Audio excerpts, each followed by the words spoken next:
हरे कृष्णा। ओम श्री गणेशाय नमः। प्रेम से बोलिए बृहस्पति देवता की जय। प्रिय श्रोताओं, आज गुरुवार के दिन सुनिए बृहस्पति देवता की संपूर्ण कथा, जिसे सुनने मात्र से ही जन्म जन्मांतर के पाप क्षीण हो जाते हैं। यदि आप व्रत नहीं भी रहते हैं तो इस कथा को अवश्य श्रवण करिएगा। इससे सुनने मात्र से ही संपूर्ण फलों की प्राप्ति हो जाती है। भारतवर्ष में एक प्रतापी और दानी राजा राज्य किया करता था। वह नित्य गरीबों और ब्राह्मणों की सहायता करता था। यह बात उसकी रानी को बिल्कुल अच्छी नहीं लगती थी। वह ना ही गरीबों को दान देती थी और ना ही भगवान का पूजा पाठ किया करती थी, और राजा को भी दान देने से मना किया करती थी। एक दिन राजा शिकार खेलने वन को चले गए थे तो रानी महल में अकेली थी। उसी समय बृहस्पति देव साधु के रूप में राजा के महल में भिक्षा लेने के लिए आए और भिक्षा मांगी तो रानी ने भिक्षा देने से इनकार कर दिया और कहा, हे साधु महाराज, मैं तो इस दान पुण्य तंग आ गई हूँ। मेरा पति सारा धन लुटाते रहते हैं। मेरी इच्छा है कि हमारा सारा धन नष्ट हो जाए, फिर न रहेगा बांस न बाजेगी बांसुरी। साधु ने कहा, देवी तुम तो बड़ी विचित्र हो। धन संतान तो सभी चाहते हैं, पुत्र और लक्ष्मी तो पापी के घर में भी होनी चाहिए। यदि तुम्हारे पास अधिक धन है तो तुम भूखे को भोजन कराओ, प्यासे को प्याऊ लगवाओ, मुसाफिरों के लिए धर्मशाला खुलवाओ, और जो निर्धन अपनी कुंवारी कन्याओं का विवाह नहीं कर सकते उनका विवाह करवा दो। ऐसे और कई काम करवा दो जिनके करने से तुम्हारा यश लोक और परलोक में फैलेगा। परंतु रानी पर उपदेश का कोई प्रभाव नहीं पड़ा। वह बोली, महाराज आप मुझे कुछ न समझाइए। मैं ऐसा धन नहीं चाहती जो हर जगह बांटती फिरूं। साधु ने उत्तर दिया, यदि तुम्हारी ऐसी ही इच्छा है तो तथास्तु। तुम ऐसा करना कि बृहस्पतिवार को घर लीप करके पीली मिट्टी से अपना सिर धोना और स्नान करना, भट्टी चढ़ाकर कपड़े धोना। ऐसा करने से आपका सारा धन नष्ट हो जाएगा।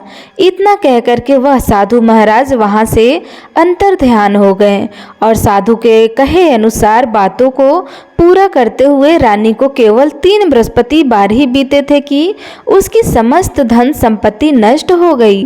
भोजन के लिए राजा का परिवार तरसने लगा। तब एक दिन राजा ने रानी से बोला कि, हे रानी तुम यहीं रहो, मैं दूसरे देश को जाता हूँ, क्योंकि यहाँ पर सभी लोग मुझे अच्छी तरह से जानते हैं, इसलिए मैं कोई छोटा कार्य नहीं कर सकता। ऐसा कहकर के राजा परदेश को चले गए। वहाँ वह जंगल से लकड़ी काट कर लाते थे और शहर में बेचा करते थे। इस तरह वह अपना जीवन व्यतीत करने लगे। इधर राजा के परदेश जाते ही रानी और दासी दुखी रहने लगी। एक बार जब रानी और दासी को 7 दिन तक बिना भोजन के रहना पड़ा तो रानी ने अपनी दासी से कहा, हे दासी, पासी के नगर में मेरी बहन रहती है। वह बड़ी धनवान है। तुम उसके पास जा और कुछ लेकर आ ताकि थोड़ा बहुत गुजर बसर हो सके। रानी दासी की बहन के पास गई। उस दिन गुरुवार का दिन था और रानी की बहन उस समय बृहस्पति व्रत की कथा सुन रही थी। दासी ने रानी की बहन को अपनी रानी का संदेश दिया, लेकिन रानी की बड़ी बहन ने कोई उत्तर नहीं दिया। जब दासी को रानी की बहन से कोई उत्तर नहीं मिला तो वह बहुत दुखी हुई और उसे क्रोध भी आया। दासी ने वापस आकर रानी से सारी बातें बता दी।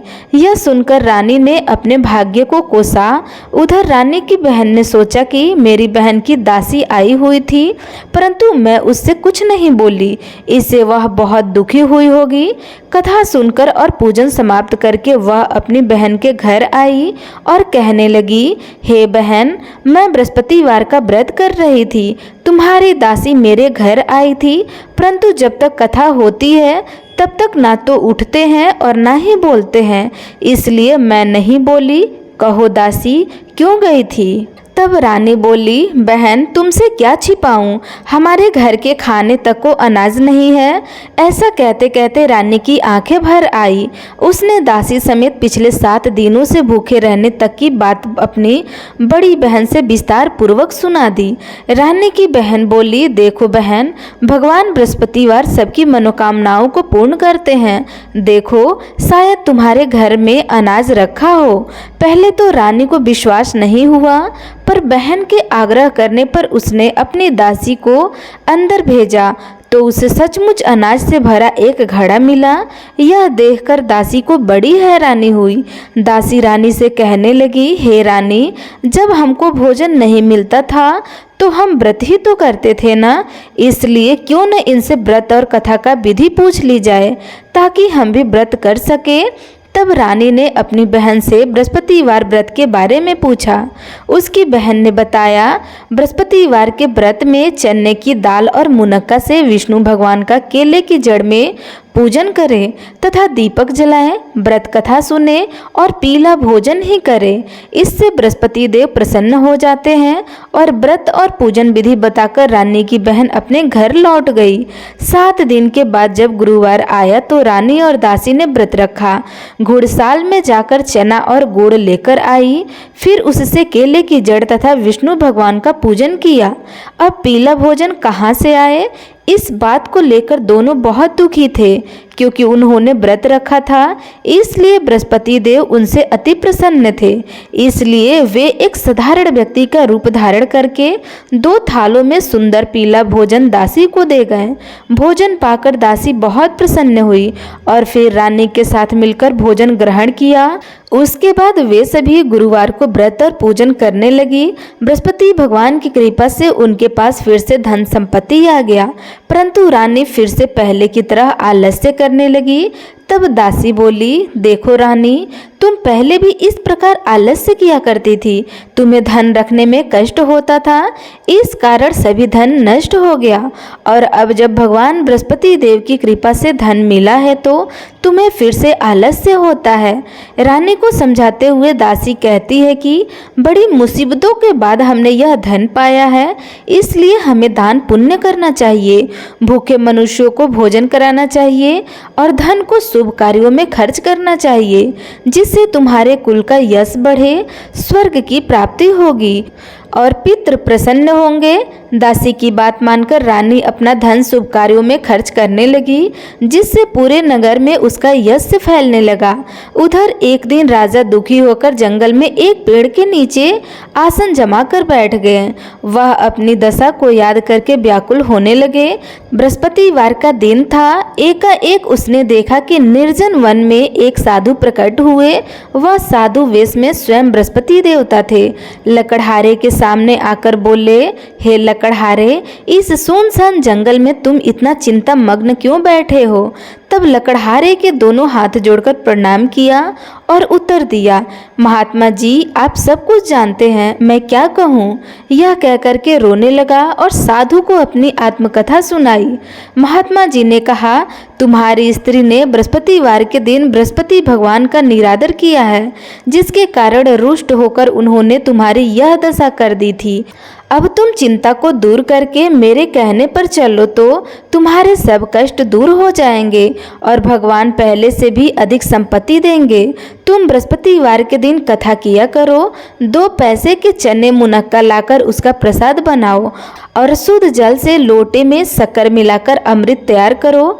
कथा के पश्चाताप अपने सारे परिवार और सुनने वाले प्रेमियों में अमृत व प्रसाद को बांटकर खुद भी ग्रहण करो। ऐसा करने से भगवान तुम्हारी सब मनोकामनाएं पूर्ण करेंगे। साधु के ऐसे वचन सुनकर लकड़हारा बोले, हे प्रभु, मुझे लकड़ी बेचकर इतना पैसा नहीं मिलता जिससे भोजन के उपरांत कुछ बचा सकूं। मैंने रात्रि में अपनी स्त्री को व्याकुल देखा है, मेरे पास कुछ भी नहीं है जिससे मैं उसकी खबर मांग सकूं और फिर मैं बृहस्पति देव की क्या कहानी सुनूं? मुझको तो कुछ भी मालूम नहीं है। साधु ने कहा, हे लकड़हारा, तुम किसी बात की चिंता मत करो। बृहस्पतिवार के दिन तुम रोजाना की तरह लकड़ियां लेकर शहर को जाओ। तुमको रोज से दुगुना धन प्राप्त होगा, जिससे तुम भली भांति भोजन कर लोगे और बृहस्पति देव की पूजा का सम्मान भी आ जाएगा। बृहस्पति देव की कथा इस प्रकार है, सुनो। प्राचीन काल में एक ब्राह्मण रहता था। वह बहुत निर्धन था। उसकी कोई संतान नहीं थी। उसकी स्त्री बहुत मलिनता के साथ रहती थी। वह स्नान नहीं करती थी और किसी देवी देवता का पूजन भी नहीं करती थी। इससे ब्राह्मण देवता बड़े दुखी रहते थे। बेचारे बहुत कुछ कहते थे किंतु उसका कुछ परिणाम नहीं निकलता था। भगवान की कृपा से ब्राह्मण की स्त्री से कन्या रूपी रत्न पैदा हुई। कन्या बड़ी होने पर प्रातःकाल स्नान करके विष्णु भगवान का जाप और बृहस्पतिवार का व्रत करने लगी। अपने पूजन पाठ को समाप्त करके विद्यालय जाती तो अपने मुट्ठी में जौ भरकर ले जाती और पाठशाला के मार्ग में डालती जाती थी। तब यह जौ स्वर्ण के हो जाते थे। लौटते समय उनको बीनकर घर लेकर आती थी। एक दिन वह बालिका सूप में उस सोने की जौ को फटक कर साफ कर रही थी कि उसके पिता ने देख लिया और कहा, हे बेटी, सोने की जौ के लिए सोने का सूप होना चाहिए। दूसरे दिन बृहस्पतिवार का दिन था। इस कन्या ने व्रत रखा और बृहस्पति देव से प्रार्थना करके कहा, मैंने आपकी पूजा सच्चे मन से की है तो मेरे लिए सोने का सूप दे दो। बृहस्पति देव ने उसकी प्रार्थना स्वीकार कर ली। रोजाना की तरह वह कन्या जौ फैलाती हुई जाने लगी। जब लौटकर जौ बीन रही थी तो बृहस्पति देव की कृपा से सोने का सूप मिला।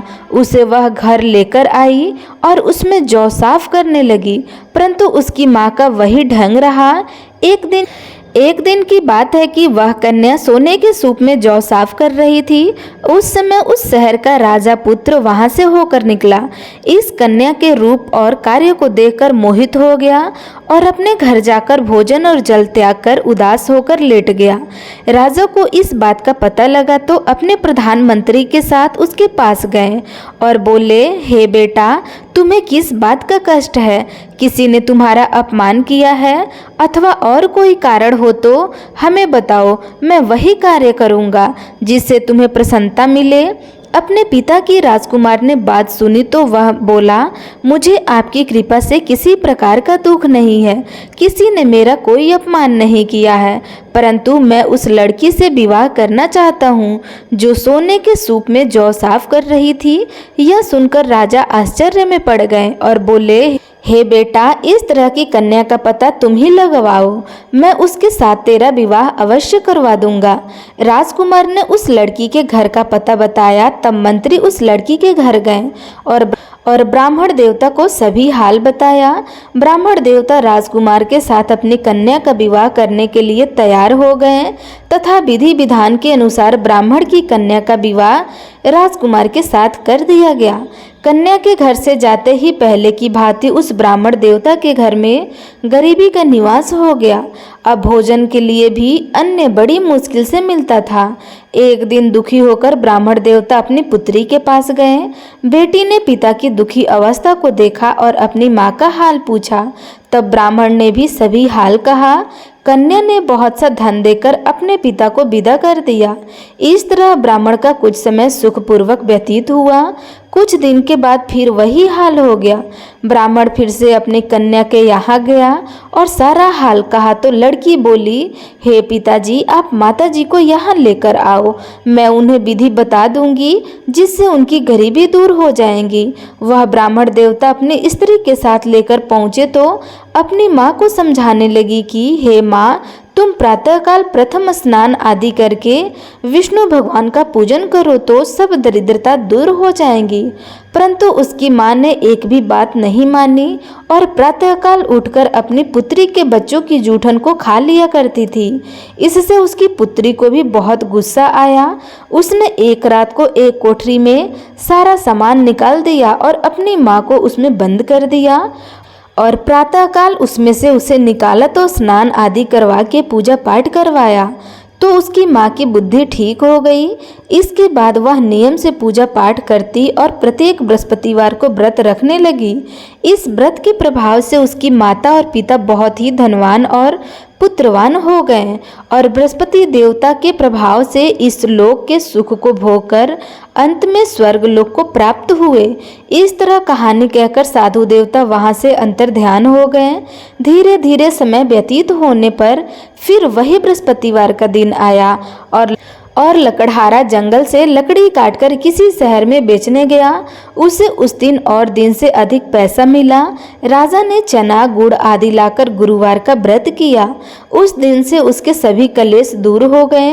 परंतु जब दोबारा गुरुवार का दिन आया तो बृहस्पतिवार का व्रत करना भूल गया। इस कारण बृहस्पति भगवान नाराज हो गए। उस दिन उस नगर के राजा ने विशाल यज्ञ का आयोजन किया था तथा शहर में यह घोषणा करवा दी कि कोई भी मनुष्य अपने घर में भोजन न बनवाए न आग जलाए। समस्त जनता मेरे यहाँ भोजन करके जाए। इस आज्ञा को जो ना मानेगा उसे फांसी की सजा दी जाएगी। इस तरह की घोषणा संपूर्ण नगर में करवा दी गई। राजा की आज्ञा के अनुसार शहर के सभी लोग भोजन करने गए, लेकिन लकड़हारा कुछ देर से पहुंचा।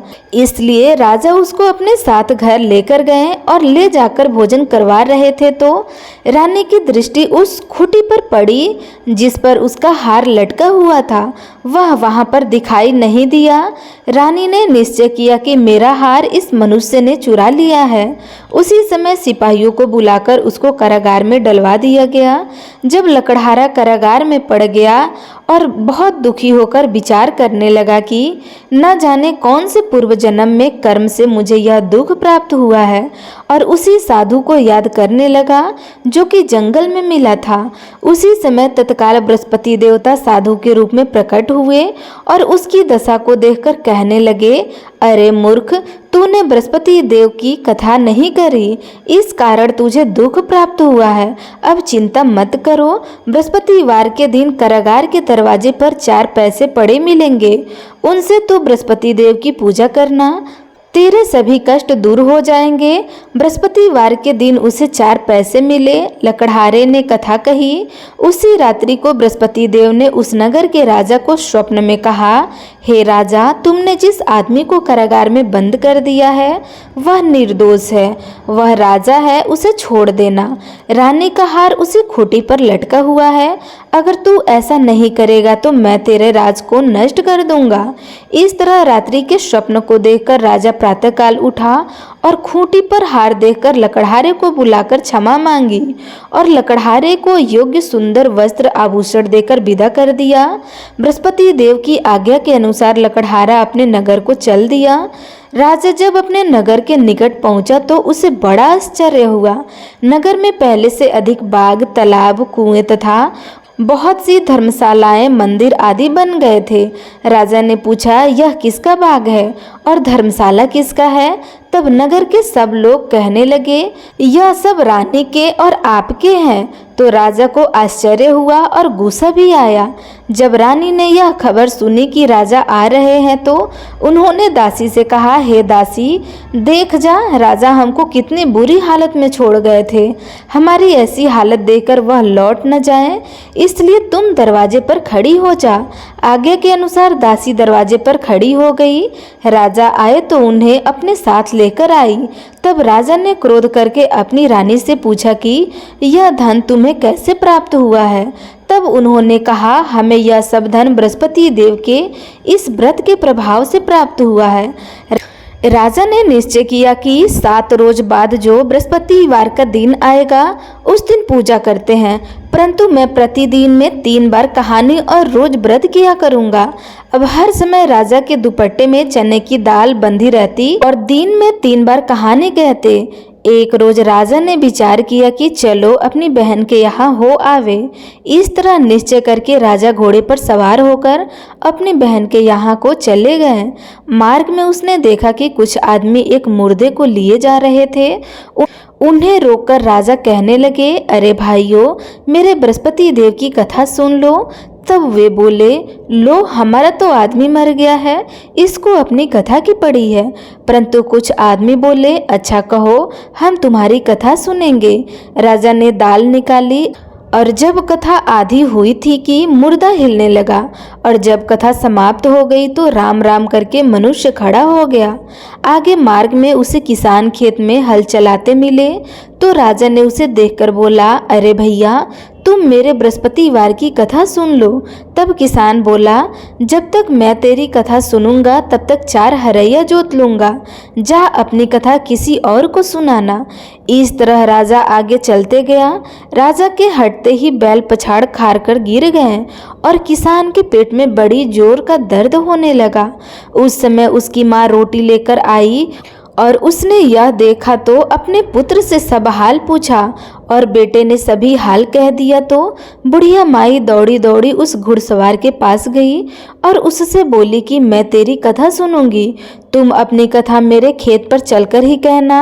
राजा ने बुढ़िया के खेत पर जाकर कथा कही, जिससे सुनते ही वह बैल उठकर खड़े हो गए तथा किसान के पेट का दर्द भी बंद हो गया। राजा अपनी बहन के घर पहुंचा। बहन ने भाई की खूब मेहमानी की।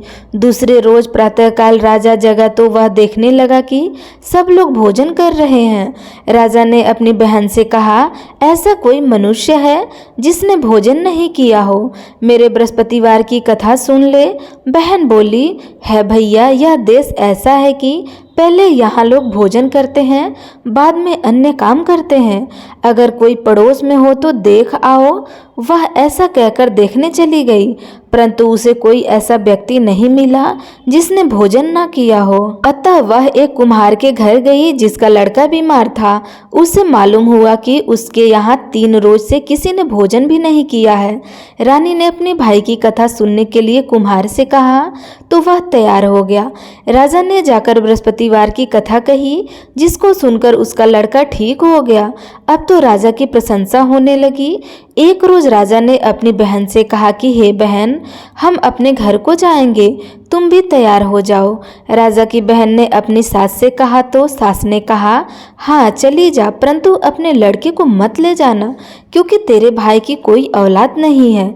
बहन ने अपने भैया से कहा, हे भैया, मैं तो चलूंगी, पर कोई बालक नहीं चलेगा। तो राजा बोला, जब कोई बालक नहीं चलेगा तब तुम क्या करोगी जाके? बड़े दुखी मन से राजा अपने नगर को लौट आए। राजा ने अपनी रानी से कहा, हम निर्वंशी हैं, हमारा मुंह देखने का धर्म नहीं है और कुछ भोजन आदि नहीं किया। रानी बोली, हे प्रभु, बृहस्पति देव ने हमें सब कुछ दिया है, वह हमें औलाद अवश्य देंगे। उसी रात को बृहस्पति देव ने राजा के स्वप्न में कहा, हे राजा, उठो, सभी सोच त्याग दो, तेरी रानी गर्भ से है। राजा को यह बात सुनकर बड़ी खुशी हुई। 9वें महीने में उसे गर्भ से एक सुंदर पुत्र जन्म लिया। तब राजा बोला, हे रानी, स्त्री बिना भोजन के रह सकती है, पर बिना कहे नहीं रह सकती। जब मेरी बहन आएगी तुम उससे कुछ मत कहना। रानी ने सुनकर हाँ कर दिया। जब राजा की बहन ने यह शुभ समाचार सुना तो वह बहुत खुश हुई और बधाई लेकर अपने भाई के यहाँ आई। तभी रानी ने कहा, घोड़ा चढ़कर तो नहीं आई है, गधा चढ़कर आई है। राजा की बहन बोली, भाभी, मैं इस प्रकार ना कहती तो तुम्हें औलाद कैसे मिलता? बृहस्पति देव ऐसे ही है, जैसे जिसके मन में जो कामनाएं होती है सभी पूर्ण करते हैं। जो सदा भाव पूर्वक बृहस्पतिवार का व्रत करता है एवं कथा पढ़ता है अथवा सुनता है या दूसरों को सुनाता है, बृहस्पति देव उनकी सभी मनोकामनाएं पूर्ण करते हैं। बृहस्पति देव उनकी सदैव रक्षा करते हैं और जो संसार में सद्भावना और सच्चे हृदय से बृहस्पति देव का पूजन करते हैं उनकी सभी मनोकामनाएं उसी प्रकार पूर्ण हो जाती है। जैसे राजा और रानी ने बृहस्पति देव की कथा का गुणगान किया, उनकी सभी इच्छाएं बृहस्पति देव ने पूर्ण की। मनुष्य को हृदय से उनका मनन करते हुए जयकारा करना चाहिए।